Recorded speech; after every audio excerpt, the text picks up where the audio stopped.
Uzmanību Salaspils iedzīvotājiem, atkal pa kluso bīda tālāk grib būvēt miskastes fabriku pie jums, tāpēc rīt, otrdien, 13. janvārī, 5. vakarā Rīgavā būs atkal šī publiskā apspriede.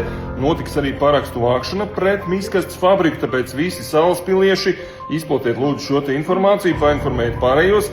Rīt pēc darba 5. vakarā lūgums būt Rīgavā. Mēs arī tur būsim, brauksim visi kopā, apvienība Jauntieši gan Suverēnā vara. Atbalstīsim jūs, bet te vietējiem iedzīvotājiem jāturpina šī cīņa.